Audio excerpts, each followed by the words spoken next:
The Galactic Academy of Advanced Warfare stood as a monument to 1,000 civilizations, its crystalline spires reaching toward the violet sky of Centauri Prime. Within its hallowed halls, the galaxy's finest warriors trained side by side, learning the ancient arts of combat that had been perfected over millennia. Luna sat at the back of the metallurgy class, her small frame dwarfed by the towering Krillian warriors and the serpentine Vextar battlemasters. She was the only human in a class of 47 students, and she felt every condescending glance that fell upon her soft, fragile body. Instructor Zekthar, a battle-scarred Krillian with 4 arms and scales like polished obsidian, stood before the forge. His voice rumbled through the chamber like distant thunder. "Today you will forge your ceremonial blade. This weapon will be an extension of your will, a testament to your understanding of warfare. You have 6 standard cycles. Begin." The classroom erupted into controlled chaos. Han, a Krillian youth who sat beside Luna, immediately began selecting ingots of durasteel, his multiple arms working in perfect synchronization. Others chose plasma-forged titanium, quantum-hardened alloys, and metals from worlds Luna had never heard of. Luna approached the material repository slowly, her eyes scanning the exotic elements that glowed and hummed with barely contained energy. Her classmates were already heating their forges, the temperature gauges climbing into ranges that would vaporize human flesh in seconds. She walked past all of it. Instead, Luna moved to a corner where refuse bins sat, containing scraps deemed unworthy for the assignment. She knelt down and began searching through discarded materials until her fingers closed around something familiar. A piece of bone, likely from the Centaurian elk beast served in the cafeteria the previous evening. It was perhaps 30 centimeters long, slightly curved, with a dense ivory-like composition. "Human." Zekthar's voice cut through the noise. "What are you doing?" The forges fell silent. 46 pairs of alien eyes turned toward Luna. She stood holding the bone. "I'm selecting my material, instructor." A ripple of chittering laughter spread through the Vextar students. Han's face, all 4 of them, twisted in what might have been pity or embarrassment. Zekthar's scales darkened, a sign of displeasure. "That is refuse. Bone is weak, porous, inefficient. Select a proper material." Luna met his gaze steadily. "With respect, instructor, you said to forge a blade that represents our understanding of warfare. This represents mine." The instructor's jaw tightened, but he gestured curtly. "Proceed. When your weapon shatters during testing, you will learn why the old ways are dead." Luna returned to her station. While others fired up forges that could melt mountains, she laid out simple tools: a rough stone, fragments of progressively finer abrasives, and a small container of oil. She sat cross-legged on the floor and began to work. The hours passed. Around her, students hammered and folded metal with molecular precision, using anti-gravity anvils and plasma torches. The air shimmered with heat and rang with the song of metal. Technological marvels took shape: blades that could cut through starship hulls, weapons embedded with neural interfaces and energy fields. Luna scraped her bone against the stone. Han occasionally glanced down at her, watching as she worked with patient, methodical movements. She shaped the bone carefully, creating a gentle curve, a reinforced spine, a wickedly sharp edge. She worked the surface with increasingly fine abrasives until it gleamed like polished ivory. Hours into the work, her fingers bled from the repetitive motion, but she didn't stop. "Why?" Han finally asked, his voice surprisingly gentle for a creature that could crush steel. "Why dishonor yourself with primitive methods?"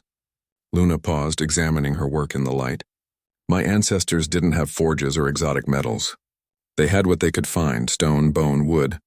And with those materials, they conquered an entire world. They brought down creatures 10 times their size. They survived ice ages and droughts, not because their materials were superior, but because their will was unbreakable." She resumed sharpening, the rhythmic scraping almost meditative. "You see weakness. I see the foundation upon which everything else was built." When the time expired, 47 students stood in line, weapons in hand. Zekthar moved down the row, examining each blade. He nodded approvingly at Han's durasteel masterpiece, its edge vibrating at a molecular frequency. He praised a Vextar's energy blade that hummed with barely contained plasma. Then he reached Luna. She held out her bone blade, its surface gleaming, its edge honed to frightening sharpness. In the sterile light of the academy, it looked almost primitive, a relic from a forgotten age. Zekthar took it, his scales rippling with barely concealed disdain. "The testing will destroy this toy. Test it," Luna said quietly. The instructor brought the bone blade to the testing apparatus, a series of progressively harder materials that any ceremonial weapon must cut through. The first target was synthetic flesh, analog to most galactic species. The bone blade passed through it like water. The second target was hardened ceramic standard armor plating.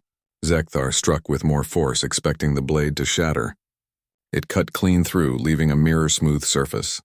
The third target was durasteel, the same material Han had used for his blade. The room fell silent. Zekthar raised the bone blade and brought it down with all four arms' strength. The blade didn't shatter. It cut halfway through the durasteel before stopping, but the bone held. Its structure somehow enhanced by Luna's patient work, the natural density and flexibility of the organic material proving more resilient than anyone had anticipated. Zekthar stared at the blade, then at Luna. "How?" Luna smiled, a gesture that on her soft human face seemed almost predatory. "Bone has been cutting and killing since before your species learned to forge metal, instructor. It flexes instead of shattering. It holds an edge that wants to cut. And every human child knows that the most dangerous predators don't need plasma or quantum edges. They just need patience, persistence, and the will to never stop sharpening."